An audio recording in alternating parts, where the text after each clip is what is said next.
पिछले कई बरस से देश भर में उषा सिलाई स्कूल कार्यक्रम गांव की महिलाओं का हुनर निखार रहा है।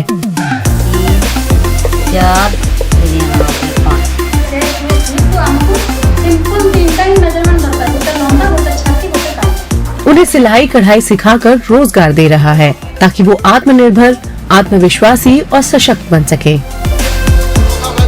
कार्यक्रम की कामयाबी के बावजूद उषा को लगा कि कुछ कसर बाकी है, कुछ और किया जाना चाहिए। जीवन कौशल के जरिए लोग बदलावों में आसानी से ढल जाते हैं और रोजमर्रा की जिंदगी में आने वाली चुनौतियों का सामना करने में भी मदद मिलती है। उषा सिलाई स्कूल कार्यक्रम का सारा जोर तकनीकी रूप से सक्षम बनाने पर था और जीवन कौशल पर ध्यान नहीं था। इसी सिलसिले में जब UNFPA ने हमसे संपर्क किया तो हमें लगा कि महिलाओं को जीवन कौशल सिखाने का ये अच्छा मौका है और कहना पड़ेगा कि इसके जुड़ने से महिलाओं का बहुत फायदा हुआ है, क्योंकि UNFPA ने टीम के साथ मिलकर बड़ी मेहनत की है। उन्होंने मौके पर जांच परख की और तभी पाठ्यक्रम तैयार किया गया। इस मॉड्यूल से महिलाओं को खुद को समझने में बहुत मदद मिली है, साथ ही पारिवारिक और समाज की समस्याओं से निपटने में भी ये सहायक रहा है। ग्राहकों के साथ रिश्तों का प्रबंधन कैसे किया जाए, महिलाएं ये भी सीख चुकी हैं।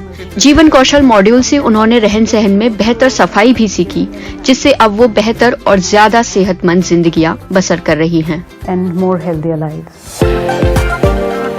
ये काम को अंजाम देने के लिए उषा ने UNFPA यानी यूनाइटेड नेशंस पॉपुलेशन फंड के साथ साझेदारी की, जिसे पहले United Nations fund for population activities के नाम से जाना जाता था। UNFPA संयुक्त राष्ट्र की एजेंसी है जो दुनिया भर में प्रजनन और माओ का स्वास्थ्य सुधारने की कोशिश कर रही है।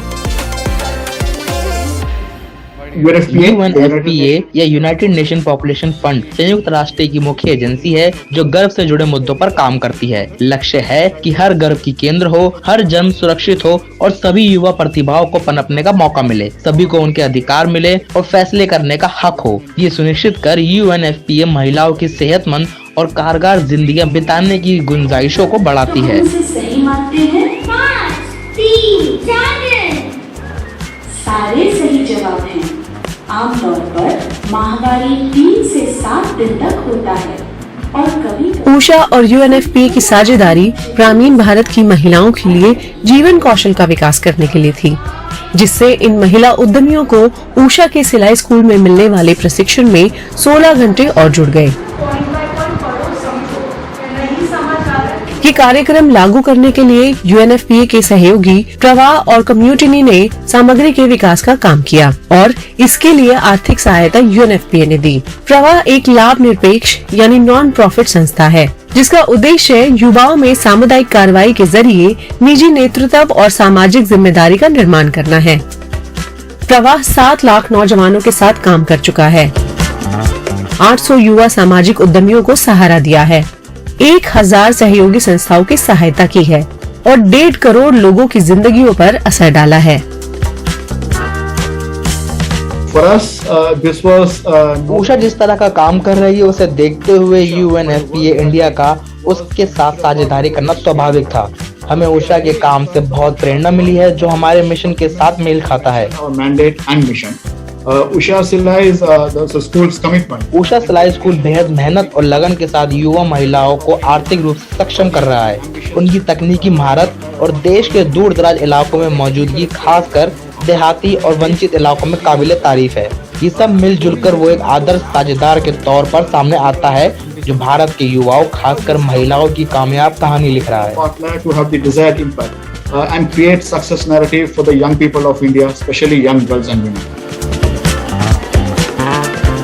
जीवन कौशल सामग्री के इजाफे से क्लासिकल सिलाई स्कूल प्रशिक्षण कार्यक्रम 7 दिनों से बढ़कर 9 दिनों का हो गया है।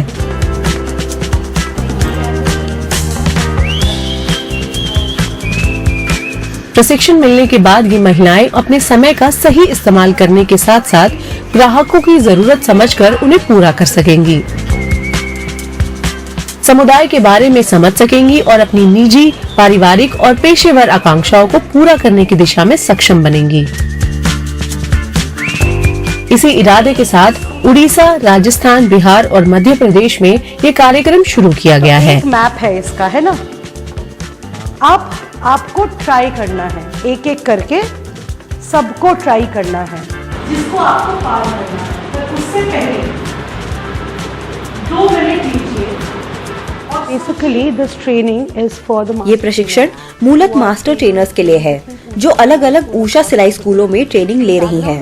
ये सभी महिलाएं सिलाई स्कूल शिक्षक हैं और वो न सिर्फ सिलाई करना सिखाती हैं बल्कि उन्हें जीवन कौशल की तालीम देनी भी आती है। और life skill training, this training has to complete. इस ट्रेनिंग के 2 पहलू हैं। एक तो काम को सरल बनाना, एक ऐसा माहौल तैयार करना जिसमें आसानी के साथ कौशल प्रशिक्षण दिया जा सके। दूसरा पहलू है कि वो 16 घंटे का पाठ्यक्रम कैसे सिखाते हैं। इस पाठ्यक्रम में आकांक्षाओं का निर्माण, अपनी पहचान का इजहार, फैसले करना और समय के सदुपयोग के साथ साथ लैंगिक, यौन और प्रजनन संबंधी स्वास्थ्य और अधिकारों के क्षेत्र में काम किया जा रहा है। About time management and also majorly around gender and sexual and reproductive health and rights. एक ही रास्ता है, 2 रास्ते नहीं है। और वो रास्ता आपको पता करना है कि कौन सा रास्ता है। If I look at them when they had started coming, जब वो शुरू में ऑनलाइन ट्रेनिंग के लिए आई थी तो बात तक करने की हिम्मत नहीं होती थी। उनके पास कहने को बहुत कुछ था, कई आइडिया होते थे। तब से अब तक सबसे बड़ी तब्दीली ऑनलाइन से जमीनी स्तर पर आना है। एक बार जमीनी प्रशिक्षण पूरा हो जाता है तो आत्मविश्वास का स्तर देखने के लायक होता है। they're also able to दूसरे वो जो कहना चाहती हैं, जो उनके मन में है, उसकी अभिव्यक्ति बहुत अच्छी तरह से करती हैं। उसके अलावा उन्हें जीवन कौशल की अहमियत भी अच्छी तरह पता है और ये सब मिलकर साथ आई हैं, जिससे अब सीखने का माहौल बन गया है। create that peer learning environment. मुझे क्या पसंद है, मुझे क्या नापसंद है, मैं दूसरों से कैसे अलग हूँ, मैं कौन हूँ, इन्हीं विचारों के साथ थोड़ा समय बिताइए।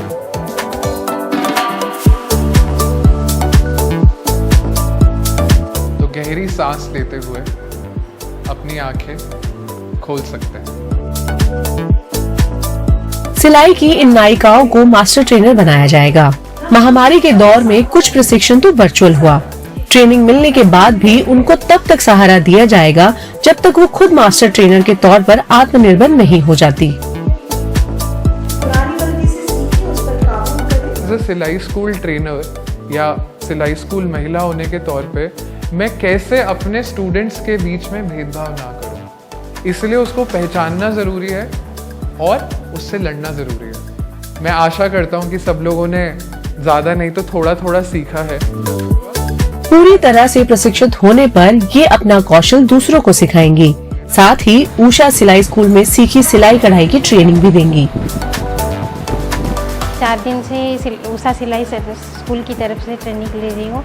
यहाँ पे हमने बहुत कुछ सीखा जो हमें पता नहीं था, मालूम नहीं था, या फिर मालूम था तो थोड़ा बहुत मालूम था। उस बारे में हमने बहुत कुछ सीखा। हमने ये जाना है कि कैसे हम लाइफ में टाइम मैनेजमेंट को या फिर जर्मन मैनेजमेंट को या फिर पढ़ाई को या फिर सिलाई की तरफ से जो भी सीखा है उसको खुद सीख के हमारी सेंटर में जाके अपनी महिलाओं को सिखा के उनके जीवन में कैसे योगदान कर सकते हैं उसके बारे में सीख के बहुत अच्छा भी लगा हमें। इससे हमें ये फ़ायदा हो कि अपनी लाइफस्टाइल भी हम बदल सकते हैं इसके सही हिसाब से, और जो महिलाओं को सिखाएंगे उनकी लाइफ में भी बहुत उन्नति होगी।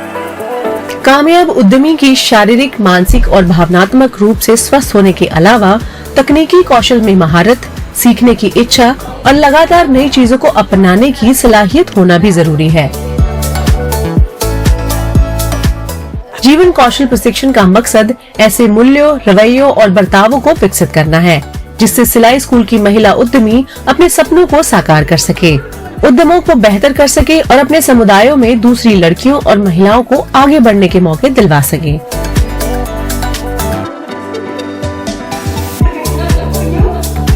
योजना के तहत UNFPA 100 मास्टर ट्रेनर तैयार करेगा जिनमें महिला उद्यमी, ऊषा सिलाई ट्रेनर, ऊषा कार्यक्रम संयोजक और NGO संयोजक शामिल होंगे। ये मास्टर ट्रेनर 3 साल के दौरान 3000 सिलाई स्कूल शिक्षकों को जीवन कौशल का प्रशिक्षण देंगे। इससे ज्यादा से ज्यादा महिलाओं को आत्मविश्वासी और सशक्त किया जा सकेगा।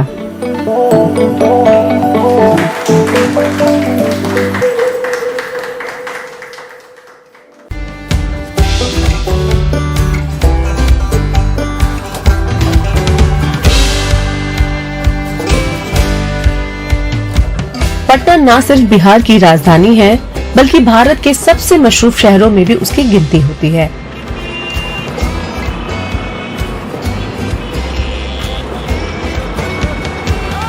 इन चहल पहल भरी गलियों में एक तजुर्बा किया जा रहा है।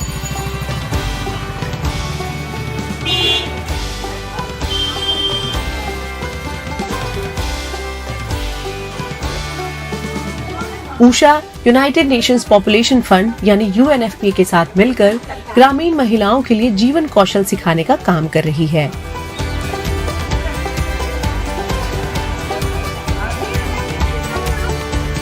ये हासिल करने के लिए ऊषा सिलाई स्कूल की महिलाओं के लिए जीवन कौशल कार्यक्रम बनाया गया, जिसकी मदद से उनके आर्थिक हालात भी सुधरे और वो बेहतर और ज्यादा सेहतमंद जिंदगी गुजार सकेंगी।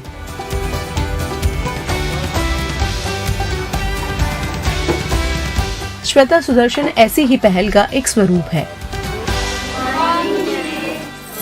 ऊषा 2017 में हमको इस ब्रांड से हम मिले, क्योंकि ये भोजपुर महिला केंद्र जो अनीता गुप्ता हैं दी, उनसे हम मेला में मिले थे सर।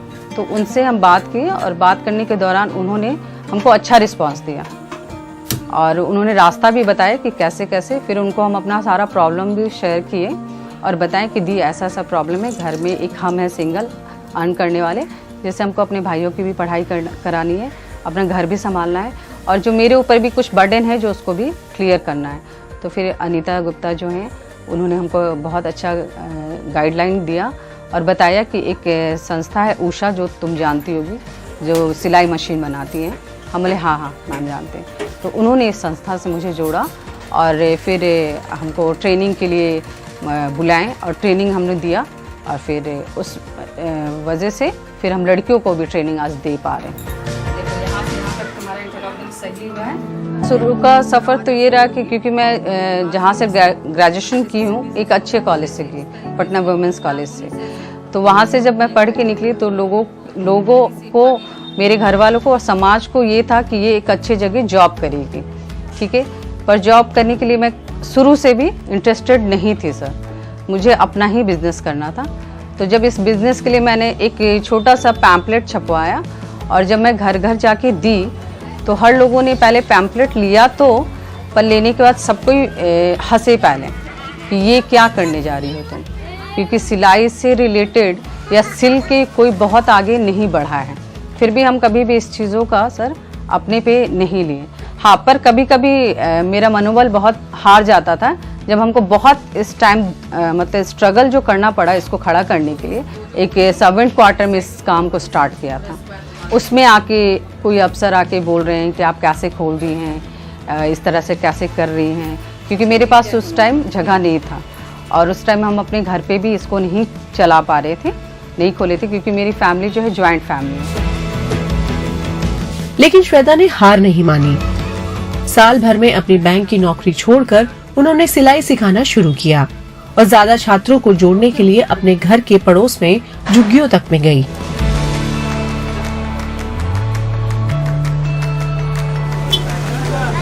श्वेता कहती हैं कि झुग्गियों की बच्चियों का जोश बेहद है और उन्होंने हर चुनौती स्वीकार की।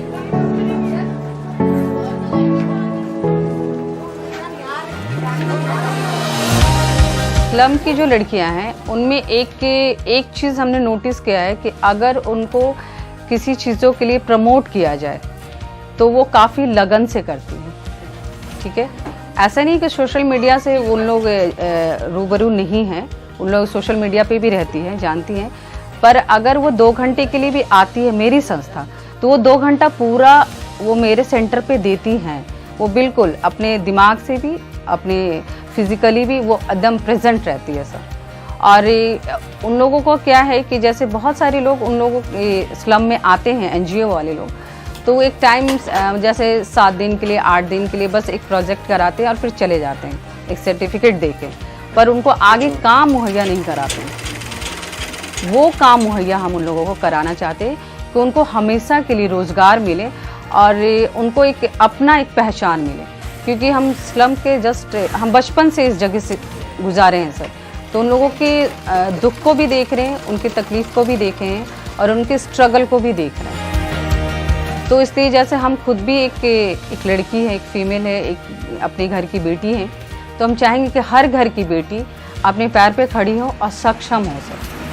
काम करने का बीड़ा उठाना आसान था, लेकिन अमल करने में मुश्किल आई। सबसे पहली अड़चन थी झुग्गी की बच्चियों के माँ बाप को राजी करना। अगर आप उनके साथ काम कीजिए और उनके बीच, उनकी जगह पे, उनके एरिया में अगर काम करते हैं, तो कुछ के माँ बाप आपको आके तुरंत टोंट करेंगे कि आप मेरी बच्ची को नहीं ले रहे हैं। जैसे उनको समझाना बहुत टफ होता है।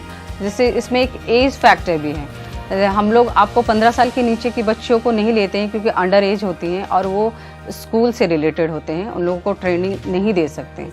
उनके दिमाग में ये रहता है कि इनके पास काफ़ी अमाउंट गवर्नमेंट की तरफ से आ रहा है और ये उन लोगों को, बच्चियों को ही सिलेक्ट करती हैं जो इनको फ़ायदा देती है। पर ऐसा होता नहीं है सर। वो हम खुद अपने ही मतलब अर्न से सारी चीज़ें उन लोग के लिए कर रहे हैं। अभी तक सपोर्ट हाँ उपेंद्र महारथी से मिला है, भोजपुर महिला केंद्र से भी मिला है, और मेरे उद्योग विभाग में भी शहनवाज हुसैन से बातचीत हो रही है तो उनके लिए एक अच्छा सा सेंटर, और उषा में सबसे पहले तो मैंने उषा सिलाई सेंटर में बात किया है, तो उनके लिए एक अच्छा सा यहाँ पे एक सेंटर मुहैया कराया जाए तो उनको ट्रेनिंग मिले। क्योंकि जो हम ट्रेनिंग दे रहे हैं ये बहुत ही मतलब एक छोटे और बेसिक पे दे रहे हैं जितनी हमको मिली है। पर उषा की जो मास्टर ट्रेनर है उनका नॉलेज काफ़ी अच्छा है। हम चाहते हैं एक बार वो ट्रेनिंग मेरी बच्चियों को दे जो मेरे पास हैं। श्वेता का कहना है कि देश भर में यात्रा करने से जो अनुभव हासिल हुआ उससे बहुत फायदा हुआ। उसे नई नई चीजें करने का हौसला मिला। सर लोकल क्राफ्ट को इसलिए चुने हम क्योंकि जब हम एग्जीबिशन में जाते थे, जैसे महिला उद्योग संघ का लगता था या फिर उपेंद्र महारथी की तरफ से लगता था, वो एग्जीबिशन अगर हम घूमने जाते थे वो क्राफ्ट ज़्यादातर हमको अपने बिहार की ही महिलाएं करती दिखती थी। वो क्राफ्ट भले मिथिला का होता था या भागलपुर का होता था या फिर बाहर का होता था, पर वो हम उसको करते हुए बिहार की महिलाओं को भी देखते थे। तो उस अनुसार हमको लगा कि नहीं, अगर इन लोग कर सकती हैं तो मेरे पास उतना अमाउंट भी नहीं था कि उसको हम बहुत बड़े लेवल पे स्टार्ट करते, पर मेरे पास एक बैकअप लड़कियों का था जो स्लम की लड़कियां थी जिनके पास हुनर बहुत था, पर उनको निकालने के लिए कोई ऐसी महिला नहीं थी जो उनको ऊपर ला सके। तो फिर हम लड़कियों को बुलाएं और बुला के बात किए कि ऐसा ऐसा है, जब बड़े बड़े घर की महिलाएं अगर ये चीज़ें कर सकती हैं और वो इतना आगे बढ़ सकती, उसी काम को लेके मिट्टी के दियों को कलर करके या फिर मास्क पे कलर करके या फिर दुपट्टे पे या साड़ियाँ पे, तो वो चीज़ें हम लोग क्यों नहीं कर सकते। झुग्गी की अब ज्यादातर बच्चियां स्वतंत्र स्टोर चला रही हैं। उनका कहना है कि प्रशिक्षण ने उन्हें आर्थिक आजादी दी है क्योंकि अब उनकी आमदनी हो सकती है। पहले हम काम नहीं करते थे, थोड़ा सा कष्ट दिक्कत रहता था। ऐसे तो आप तो जानते ही है कि मोहल्ले में किसी की लड़की बाहर नहीं निकल सकती है, बाहर निकलती है तो माँ बाप को छोड़ दीजिए, माँ बाप तो देते हैं कि हमारी बच्ची भैया चलो आगे बढ़े तो मेरा भी सर फख्र से ऊंचा होगा। हर माँ बाप, हर पेरेंट्स चाहता है कि मेरी बेटी आगे बढ़े, तरक्की करे। महिलाएं आत्मनिर्भर हो रही हैं जो अपने हस्बैंड के कमाई पे निर्भर थी। बिहार में जो है माइग्रेशन की समस्या ज़बरदस्त है। बिहारी मजदूर आपको हर स्टेट में मिलेंगे, पर हमारी जो सिलाई स्कूल की महिला हैं आज उनके घर में माइग्रेशन का समस्या आपको नहीं मिलेगा। बिहार में बहुत सारी संस्थाएं काम कर रही हैं, साथ में सरकार भी काम कर रही है, एजेंसियां भी काम कर रही हैं। हम चाहते हैं कि सरकार का एक बहुत बड़ा नेटवर्क है, जीविका का एक बहुत बड़ा नेटवर्क है जिसमें बहुत सारी महिलाएं जुड़ी हुई हैं। हमारा प्रयास रहा है कि हम जीविका के साथ काम करें ताकि हम उस ज़्यादा से ज़्यादा महिलाओं तक हमारा रीच आउट हो पाए, ज़्यादा से ज़्यादा महिलाओं को हम सिलाई से संबंधित प्रशिक्षण दे पाएँ और उनको आत्मनिर्भर बना पाएँ ताकि बिहार से माइग्रेशन का जो रेट है कम हो पाए। सरकार तो अपने स्तर से काम कर ही रही है, हम लोग भी अपने स्तर से काम कर रहे हैं और हम लोग लगे हुए हैं महिलाओं को आत्मनिर्भर, सुदृढ़ और सक्षम बनाने के लिए, क्योंकि महिला बढ़ेगी तभी बिहार बढ़ेगा। मेरा लक्ष्य ये है कि उषा के थ्रू तो हम काफ़ी निकले और हम जाने जा रहे हैं। आज 250 बच्चियाँ कि घर घर में हम जाने जा रहे हैं उषा के थ्रू। तो हम चाह रहे हैं कि जो मेरे पास 250 बच्चियां हैं, लड़कियां हैं, उनके लिए एक अच्छा सा यहाँ सेंटर दिया जाए और वहाँ पे पूरी तरह से एक आर्ट एंड क्राफ्ट का पूरा एक सेटअप बैठाया जाए, जहाँ पे हर जाति की महिलाएं और हर उम्र की बच्चियाँ या जो शादीशुदा लेडीज़ हैं जो नहीं निकल पा रही हैं, पैसा नहीं कमा पा रही, जो अपनी पहचान नहीं बना पा रही हैं, वो पहचान बना सकें। मेरा लक्ष्य ये है और जब वो बढ़ेगी तो हम अपने आप बढ़ जाएंगे।